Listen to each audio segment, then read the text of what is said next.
Unbelievable. Right dead on the money, man. That is a 12, isn't it? Yes, it is. 17th fret. Look at that, folks. Dead on the money.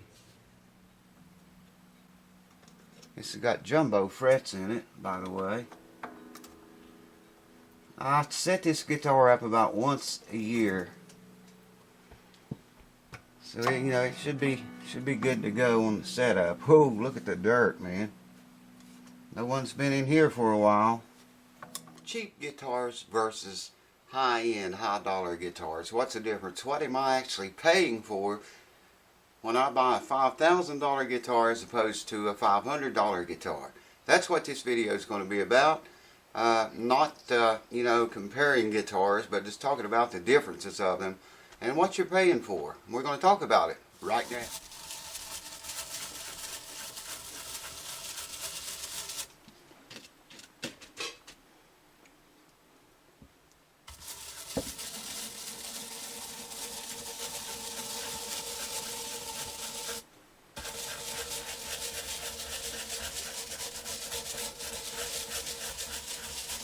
Take a piece of paper, go around your bridge and see if you can slide that paper under the bridge or not. This one will not go under there.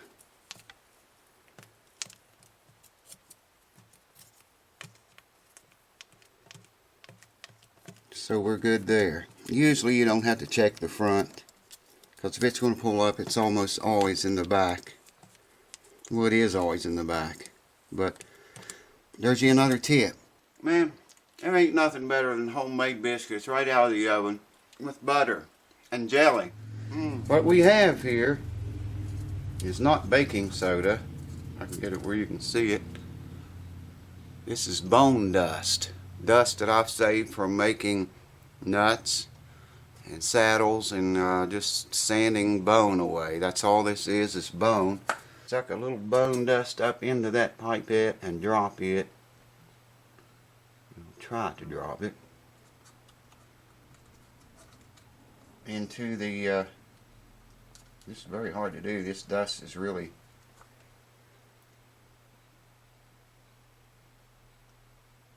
thin.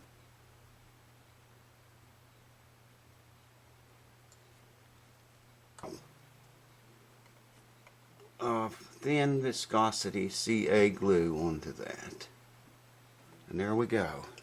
Now, I cleaned the cone up with that stuff. Now, maybe you can see those lines in there. The lines only show up in a cone that's been spun, a spun cone. Like I say, a pressed cone is completely slick. You know, there's no lines whatsoever in it. A lot of squeeze out, but that's okay. Squeeze out's always a good thing, right?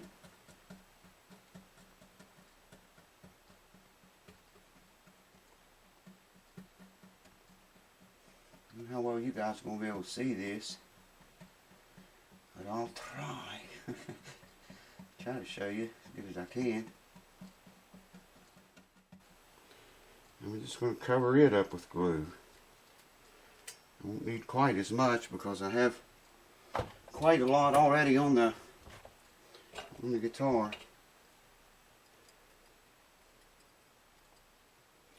Spread that out, cover the entire. I want this entire bridge to be touching bare wood everywhere. That's one of the main ingredients, kids. Well, I don't have any locating pins here, you see. So, locating this is going to be a little bit touchy. I want to let that set just for a few minutes too, because a lot of times you go clamping something like this without any pins in it, it'll move on you. We don't want this bridge moving. I want that bridge exactly in the footprint. Hold on. that off better than that so I can see it. Brace in the way inside of there.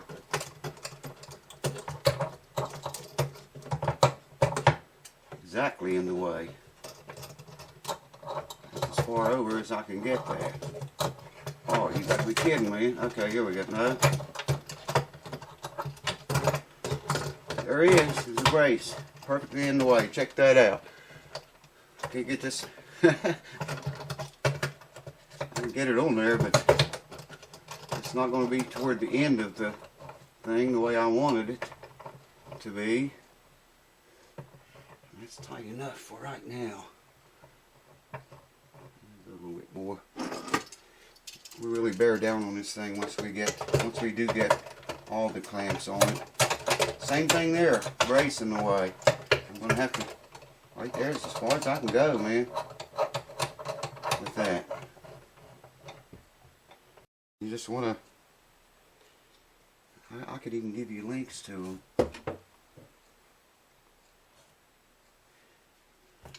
Go in and read some of those comments. They are unbelievable, some of the stuff people says and comes up with. Some of it's funny, some of it's very wrong. I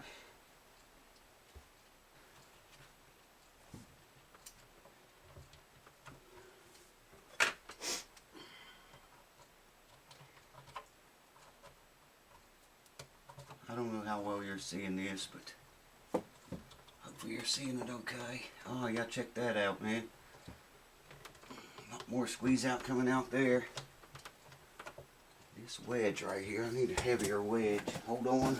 Let's try this. Put that piece of wood there. And try to get under that. Yeah, there we go. Yeah, we got more squeeze out now. Get some of that cleaned up. Yes, sir. Oh, I believe in miracles since you came along, you sexy thing, you sexy thing. The pitch, and but I haven't done anything else to it. What you saw in that last video, and it's not had a single thing done to it since then. We set the neck relief at 10. I had to get down there where I can see it. And I'm going to note all the way back here on the last fret, 21st fret, and we're going to see if it stayed at 10 or not. It looks like it's a little bit tighter. Yeah, I think it got tighter. Tighter neck relief. Yeah, it did, man. Hear that? That one it goes under. It is so close to 10, man. It is so very close to 10, but it got tighter. Somehow. The crack is filled with glue, and I'm just going to lay this.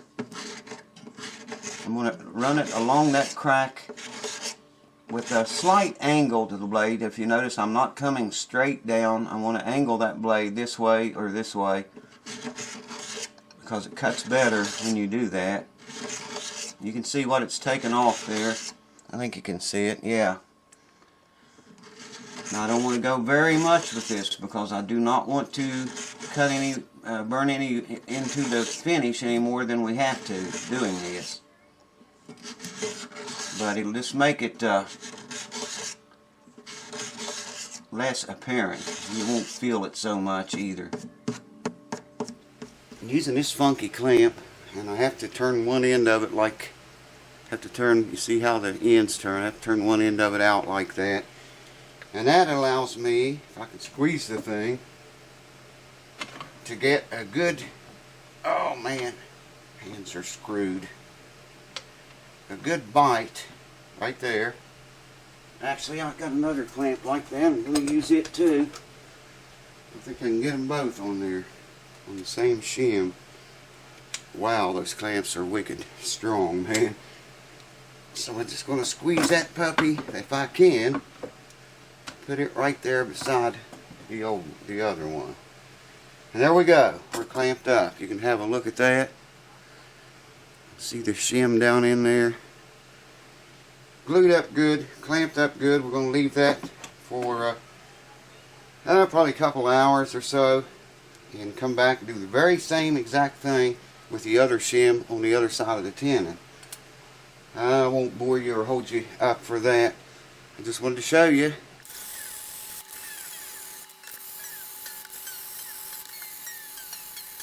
Sixth string, fifth string, fourth string. Now this fourth one was the one that was so terribly high. I just want to read it. 230 thousandths. I don't know if you can see that or not. The sixth string was actually pretty low, so let's compare it. If I can hold on to it.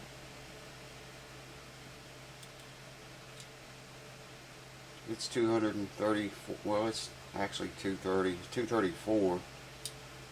I really expected that to be different. Check the middle one.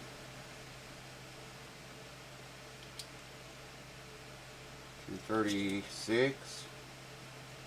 235. I don't know if you can see that or not. Wow, they're the same. I really thought these would be different.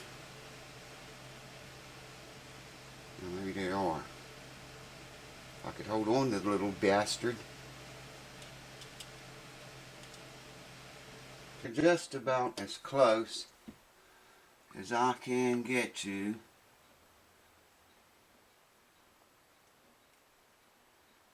You just want enough glue to run down in those cracks good.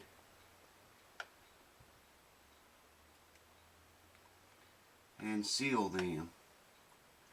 The bond is actually going to be the glue and the cleats, the wood glue and the cleats inside.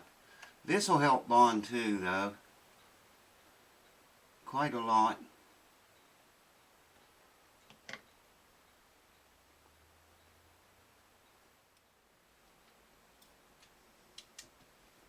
Well, come in, don't just stand there. A little bit of wet sanding. Well, I measured 20 thousandths. That doesn't seem like very much, but believe me, when it comes to this and accuracy, it's quite a lot, really. So I'm just going to watch until I get up close to where I have it taped off at, and then we'll start putting the straight edge back on it. Here's what I got to do. I got to pull the entire joint apart. I got, again, 320 grit sandpaper here. I'm sticking it about halfway, you know, up about this far. Okay, let me back you back off. I forgot about zooming in that close. Sticking it up in here about half that much, and every now and then I'll come up here and get a complete sand all the way down, just to keep the thing flat and straight. You want to make sure the neck is in where it's going to set, and just gently pull that out. I'm going to do another one on this same side. Go a couple of times per each side, and I'll have to remove some off of the very end back here too after we get down where our tape is there. You just want to make sure it's in the joint, and if you notice here, I'm pulling out and downward, not up, because if I pulled it up, it would inflict damage to the heel. The heel wouldn't be squared up, the way it should be, the way it's supposed to be anyway. Maybe you can see this side better. See, I'm only going about halfway in there. Squeeze the thing down into its position, and here again I'm pulling downwards, out and downwards, not up like that, but down like so, to avoid mucking up that heel. We don't want to screw up the heel. Get it up just enough to get that in there. There we go. And make sure it's in tight. This is the difference in doing the neck reset on a mortise tenon joint or a dovetail. If you hear that, it's the soldering station. That's what it is. I don't know how well you're going to be able to see.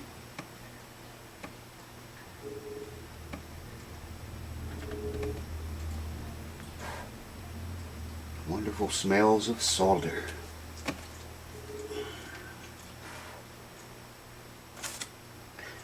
I'm going to rig up a sky cam type thing here sometime, someday, and you'll be able to see it a little bit better when I do that.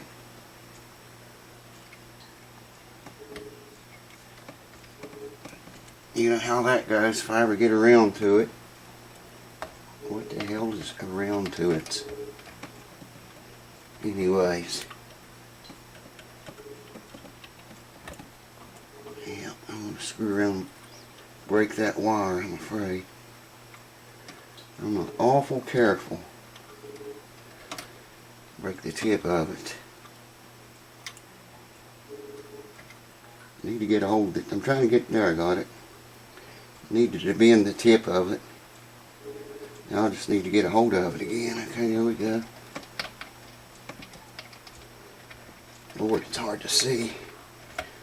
Hard to see down in there. I gotta bend that wire around where I can see it. It was very, very, very hot here today. And it still is.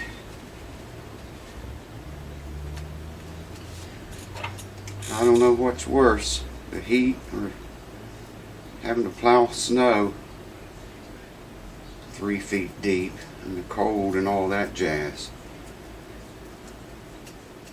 I don't know which is worse. I'm not really crazy about either of them. But yeah, hope you guys understand that, what I'm trying to say here. The videos are important too. But, you know, the job really is my main importance, if that makes sense. And I hope you guys will try to please understand that. Alright.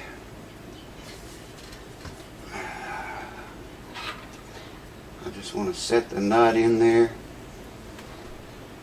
and slide this puppy right up to the nut, like so.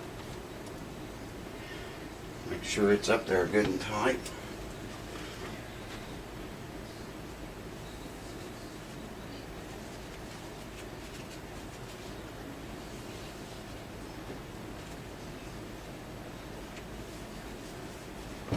You have plenty of work time with this glue, but you know, I don't like to waste that. You know what I mean? There's no need in abusing it just because you got plenty of it, right?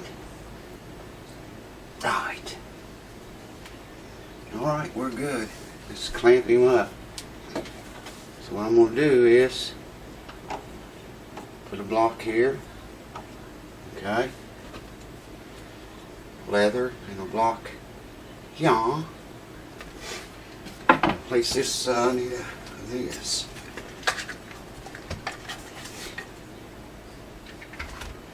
Make sure those are as center as possible. And we should get some squeeze out here.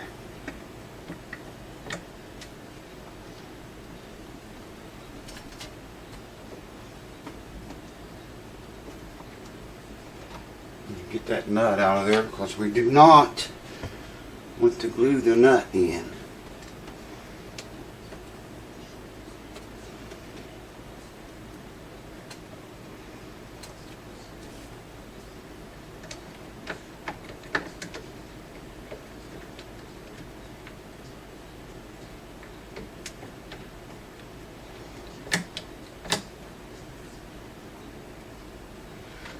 Be a horrid mistake.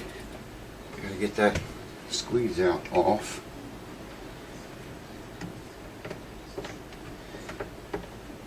Alright, yeah. Getting lots of squeeze out. This is good.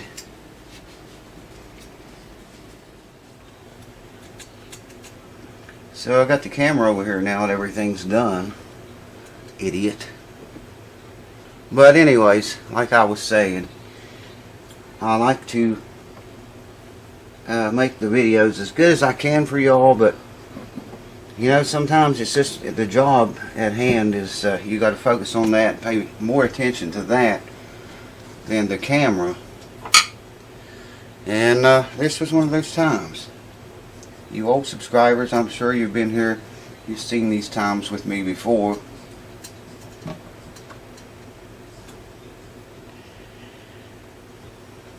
Just getting the rest of the squeeze out. I got that clamp to stay on there. I had to angle it a funky way, but it worked. And it's holding. I spreaded these blocks out a little bit more and got some backward bow in the neck, I think. I'm going to try adjusting that rod here shortly. And for it's just a fact, we'll do that. Well, you can't see it. I'm going to move the camera again. Try to adjust the rod just enough to put a little bit more back bow into that neck while it sets up. Let me move the camera back a little bit and we'll do that now. Like I say, as long as this neck has had a forward bow in it, which has been a long time. I can barely see that myself. Clamping it this way will force backward bow into it, and as we tighten this rod with doing this, I'm going to watch the clamp may get loose if I tighten the rod too much. But doing them both together, it didn't get very loose. If it did, that's all I'm going to do right there, and just let that set up that way. With the rod, you know, kind of tight, and then a little bit of back bow in the thing. Man, I am pouring the sweat. A little bit of back bow in it, and let it set up that way. I've done that before with guitars, because, like I say, it had been forward bowed a very, very long time, many years, you know, and we put string tension on it, it's probably going to want to go back forward bow again, and that's why I couldn't get a good reading with the straight edge, you know, back to the bridge back here to tell if it needed a neck reset or not.